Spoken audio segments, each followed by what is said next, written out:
사랑하는 세종시민 여러분, 이순열 의장님을 비롯한 선배 동료 의원님과 공무원 여러분 안녕하십니까? 더불어민주당 소속 김영현 의원입니다. 정부와 지자체는 주요 정책이나 사업의 당위성을 확보하고 효율적인 추진 방안을 마련하고자 다양한 용역을 추진합니다. 용역은 이후 대규모 예산이 수반되는 점에서 그 기능이 매우 중요하지만 안타깝게도 우리 시 용역관리는 상당한 보완이 필요해 대책 마련을 촉구하고자 합니다. 우리 시는 지난 4년간 총 215건의 연구 용역을 완료했으며 한 해 평균 60억 원씩 총 240억 원의 예산을 투입했습니다. 용역은 사전에 심의위원회를 통한 의결 절차를 거치게 되는데 총 25명의 위원 중 과반을 넘는 당연직은 참석률이 높은 반면 외부 위촉직의 참석은 매우 저조하여 외부위원으로서 의결권 행사가 무의미했습니다.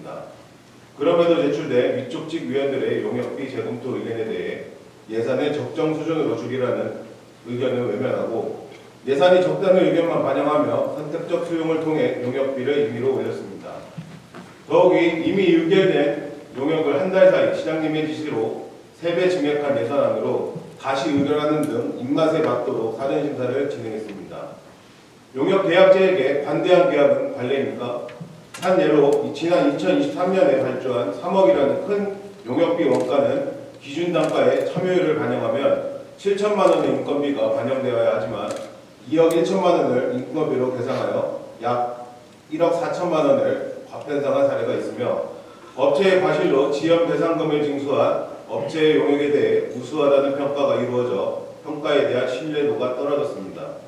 또 다른 문제는 용역관리 조례에 따라 외부 전문가를 지정하여 완료 후 3개월 이내 평가를 실시하고 지체 없이 내용과 평가 결과를 공개해야 하지만 평가를 실시하지 않은 용역은 18건이며 48건은 공개도 하지 않았습니다. 이뿐만이 아닙니다. 전체 용역의 37.2%가 수의계약으로 진행됐으며 10억 원의 용역을 특별한 사유 없이 수의로 예약하고 수의 사유가 아닌 경우도 25건으로 제출됐습니다. 심지어 85억 원을 들여 진행한 46건의 용역은 활용 결과를 확인할 수 없었습니다. 이 중 법과 조례에 근거한 경우는 83건으로 약 61.3%가 근거 없이 추진된 용역이었고 특히 기술 일반 용역을 제외한 학술 용역은 48건으로 약 50억 원이 근거 없이 추진됐습니다.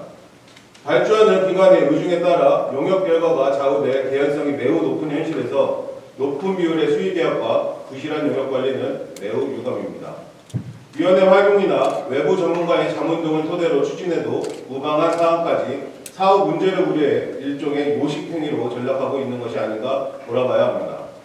줄줄 새는 용역비 관리는 허술한데 우리 아이들을 위한 어린이 도서관 예산은 삭감하는 행정이 과연 아동 친화 도시인지 묻고 싶습니다. 이에 본위원은 다음과 같이 제안합니다.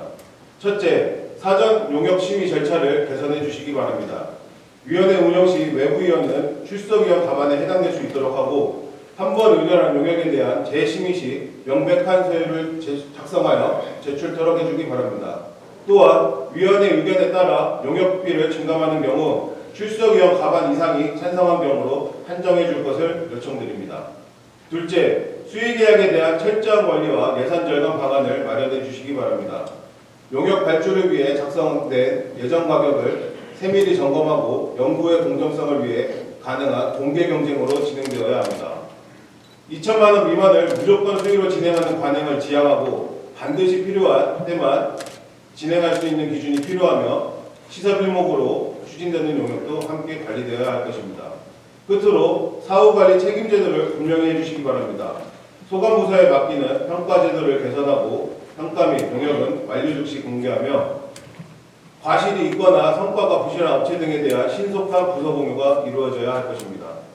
용역이 기관의 면피수단이 되지 않기를 바랍니다. 우리에게는 훌륭한 결과물로 능력을 보여준 시민과 공무원들이 있습니다. 젊은 감각이 역량 있는 공무원들이 능력을 발휘할 수 있는 구조가 되길 바랍니다. 재정 악화 속 효율적인 용역 관리로 예산이 절감되기를 희망하며 발언을 마치겠습니다. 경청해 주셔서 감사합니다.